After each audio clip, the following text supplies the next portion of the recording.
উঠি চালোঁ ৰ'দটো খাওঁ খাওঁকৈ ওলাইছে। ইমান ব্ৰাইটনেছ দিব পাৰে, আচৰিত। বাৰু যি কি নহওক, আমাৰ কিন্তু খেতিয়কবোৰে হাৰ নেমানে দেই। এয়া আকৌ আমাৰ গাঁৱৰ শতাসুৰকেইটা। সিহঁতৰ টাৰ্গেট হেনো এইবাৰ এদিনত এজনৰ 300 ইনকাম কৰা। বাৰু কেনেকৈ কি কৰিব নাজানো, কিন্তু দেখিছেই নহয় সিহঁতৰ উৎপাতখন। আৰু মোৰ বাসন্তীখনৰ বিলাই দেখিছে এয়া।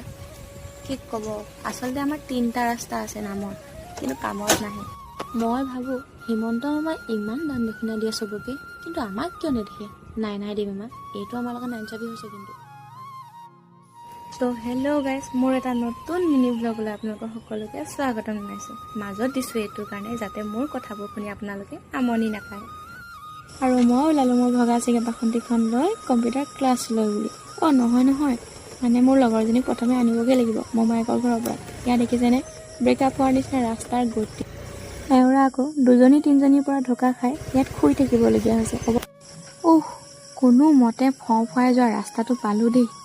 ফাইনেলি পালোঁহি লগৰজনী মোমায়েকৰ ঘৰ। এয়া হ'ল মামী আৰু তেওঁৰ টিকলিজনী।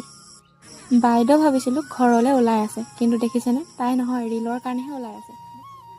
গাড়ী চাবি হেৱাই লৈ লাষ্ট নাইকিয়া। তাইক ঘৰত থৈ মই আহিলোঁ কম্পিউটাৰ ক্লাছ লৈ বুলি। 2 দিন হৈছেহে দেই। পিছে কি লিখিছোঁ আপোনালোকক দেখাম কিন্তু।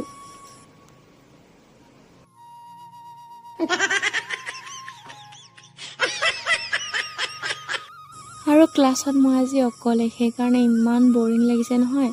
ময়ো প্ৰায় সোনকালে গুচি আহিলোঁ, মানে 2 ঘণ্টামান কৰি আৰু আজিৰ মিনি ব্লগটো আছিলে ইমানেই। চাই কেনেকুৱা পালে জনাব কিন্তু।